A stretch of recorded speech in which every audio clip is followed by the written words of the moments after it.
Hello YouTube, it's Yolanda here from the Rush Dimension. Today I'm bringing you another scrap Dino deck profile. This is a $50 deck. So I used it in a $50 tournament we played a few weeks back. It went very well. I actually got second place. So let's just jump right into it.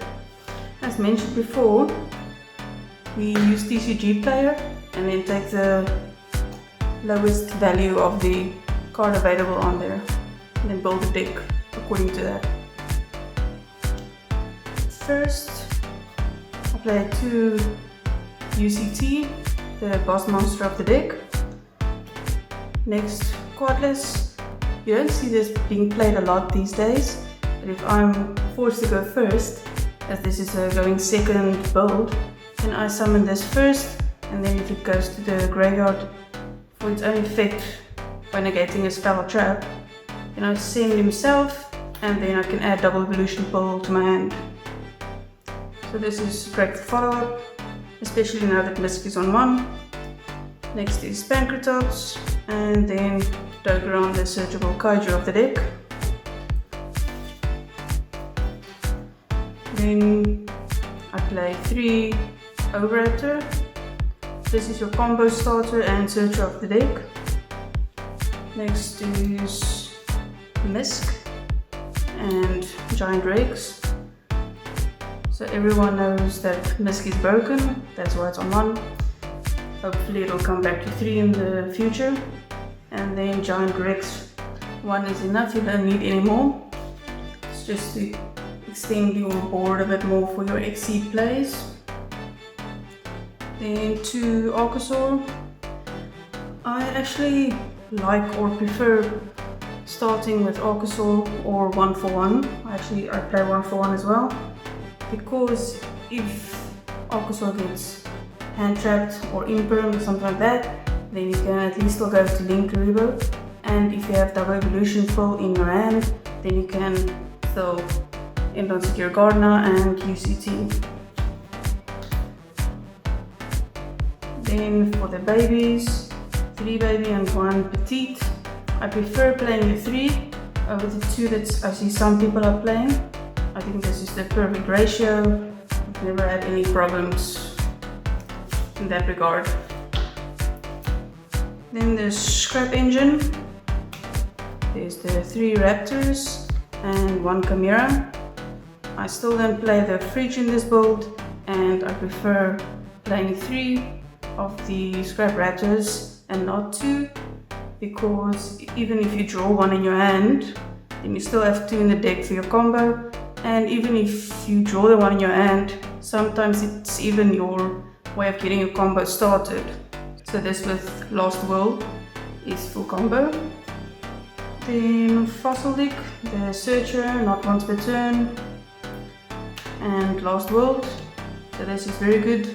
And then I also played the Terraforming as the 4th Last World. There was a time when I only played the 3, but Last World is so good. So many ways to get your combo started. It's protection, it's a way to, with a token on the opponent's side of the field, there's just so many options.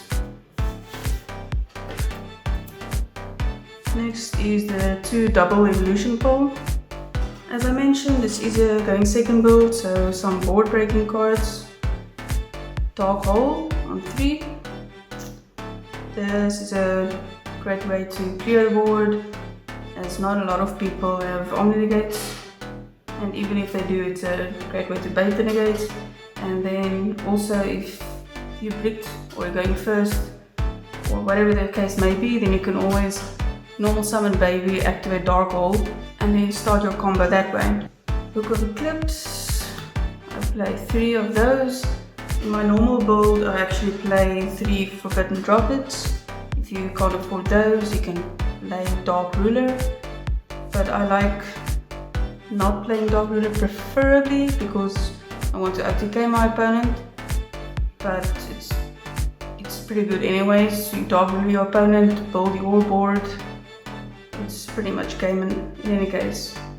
So Book of Eclipse in the budget version here. Book of Eclipse, you flip all your opponent's monsters face down, aside from link monsters obviously, and then UCT you just take them all out, and then they take damage 1000 for each one. Or if you have Pentastag, then you can probably go for game. So a few one-offs, terraforming as I mentioned, 1 for 1. Then I play Foolish Burial. So this is to send Mist to the graveyard or Giant Reds to the graveyard, or even if you have double evolution pull but you couldn't get through your combo all the way, then you can send a non-Dino to the graveyard so that you can activate double evolution pull. In my normal build I play the Gamma package, so then it's quite easy. In this build there's only one non-Dino in the main deck, and that's Scrap Chimera. Then Call by the Grave, Mind Control and Raikiki. A whole bunch of going second cards. Then for the extra deck, starting with Link Reaver, Secure Gardener for the normal Archosaur play to go into your Dino and your non-Dino to activate double evolution pull. And then obviously this effect can also come up to make a bonus monster 0, especially if they hand-trap your Archosaur. Then Anima, I chose to put this back in. It works so well with Archosaur baiting another negate or they lose a monster. Next is Pentastag and Scrap Iron. Some people would think this is maybe a win more card, but it actually does come up. You don't want to drag your matches on too long, and especially now because Misk is on 1, so it's difficult to keep playing on and on. So the late game is not that great anymore. And then Scrap Wyvern for your scrap combo. The Phoenix and Unicorn for utility purposes, spinning a card into the deck and getting rid of an irritating spell trap with Phoenix. 2 Dolka for monster negate and destroy, and 2 Lagia for a spell trap or even normal special summon, negate and destroy. Then some generic Exceed Force. So there's a Dweller for the graveyard relying decks, Tornado Dragon for back row, and Bagushka if necessary.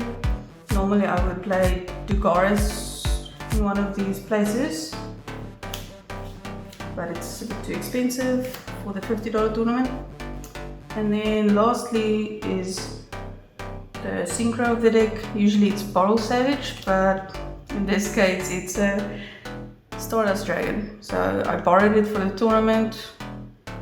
So it's another way for protection and a nice body on the field, high attack. Normally Boral Sword will be a negate, Omni negate. Then for the side deck I'll just go through it real quick. 3 Lancia for the banished decks, then 3 MSTs for back row, 2 Galaxy Cyclones also for back row. In the budget decks you find yourself having quite a lot of back row decks or even battle traps, so you want to get rid of those. It's even a red reboot for him. And then lastly is a 3 breakthrough skill, another form of monster negate, but I didn't actually side in a lot. All that I sided in was for the back row. Really irritating. Alright, that's it for my deck profile, and that's it for today. Thank you for watching. Please like, comment, subscribe, and we'll see you next time.